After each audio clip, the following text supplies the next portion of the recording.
Hoy día vamos a repasar un juego propagandístico de Corea del Norte.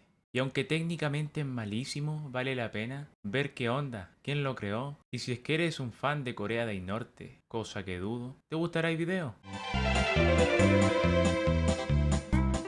Pyongyang Racer es un videojuego desarrollado en Corea del Norte en 2012, creado como una herramienta de promoción turística para mostrar la capital norcoreana, Pyongyang, a audiencias internacionales. Fue producido por la empresa germano-coreana Nosotech, en colaboración con estudiantes de la Universidad de Tecnología Kim Chaek, y publicado por Koryo Tours, una agencia de viajes con sede en Beijing especializada en organizar tours al país. I think North Korea is the kind of place that fascinates a lot of people, and the simple reason that I find it fascinating is because so many people spend a lot of time focusing on North Korea. El juego se enmarca en un contexto político único. Corea del Norte, bajo el régimen de Kim Jong-un, buscaba proyectar una imagen más abierta al mundo, aunque manteniendo un control estricto sobre la narrativa. A pesar de su enfoque lúdico, Pyongyang Racer funciona. Está diseñado para presentar una versión idealizada y ordenada de la ciudad, libre de las tensiones geopolíticas asociadas al país. El objetivo principal era atraer turistas extranjeros, mostrando monumentos emblemáticos como el Hotel Ryugyong, perdonen la pronunciación, el Arco del Triunfo o la Plaza Kim Il-sung, mientras los jugadores conducían un automóvil Swiparam 2, fabricado localmente, aunque técnicamente rudimentario, con gráficos simples, controles poco precisos y una banda sonora repetitiva. Se destacó por ser uno de los primeros desarrollados en Corea del Norte con acceso global, aprovechando plataformas web para su distribución gratuita, aunque claro, su diseño reflejaba las limitaciones tecnológicas del país, pero también las ganas que tenían de participar en la cultura digital global.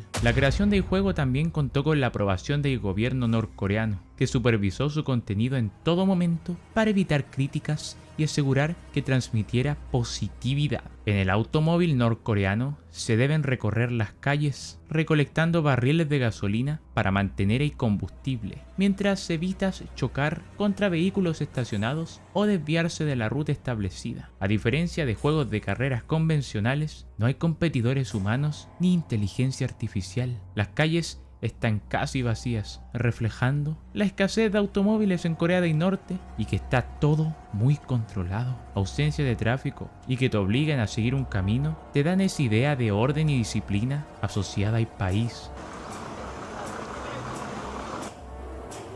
El diseño es descrito como retro o rudimentario, con gráficos comparables a consolas de los 90, como la Sega Saturn, y una banda sonora repetitiva que incluye música folclórica.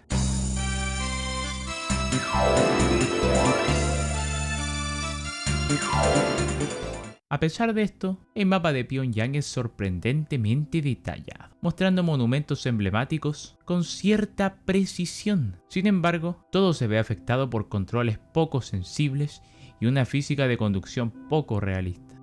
Y un elemento curioso es la ausencia de marcadores o rankings integrados. Los jugadores debían enviar capturas de pantallas de sus puntuaciones a Koryo Tours para validar sus logros, un sistema que los desarrolladores justificaron como una expresión de la ideología Juche, aunque muchos dicen que en realidad era por limitaciones técnicas. Además, no hay modo multijugador o desafíos, aunque en realidad que fuera así de simple no fue accidental. Los creadores seguían directrices gubernamentales, priorizando un mensaje propagandístico sobre la innovación. La elección de no incluir personas o tráfico evita mostrar cualquier indicio de caos, y los barriles de gasolina, un recurso estratégico en un país bajo sanciones, dan la idea de que hay autosuficiencia nacional. Aunque fue recibido por burlas por parte de la crítica internacional, destacando su falta de atractivo y calificándolo como aburrido, técnicamente atrasado, y criticando sus gráficos,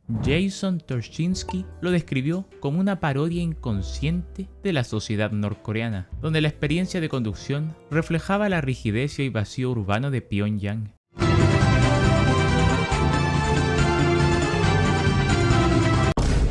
Muchos jugadores incluso decían que parecía una demo básica de desarrollo y señalaban errores como baja tasa de fotogramas y la falta de propósito. A pesar de las críticas, el juego ganó fama y atrajo curiosos en explorar un producto digital proveniente de un país tan extraño, convirtiéndose en un fenómeno viral en redes sociales y sitios especializados. La ironía de su diseño, un simulador de turismo en un país con restricciones severas, fue interpretado como una sátira involuntaria. Aunque el juego evitaba referencias explícitas al régimen de Kim Jong-un, era obvio que su diseño apuntaba a valores como el control estatal y la autosuficiencia.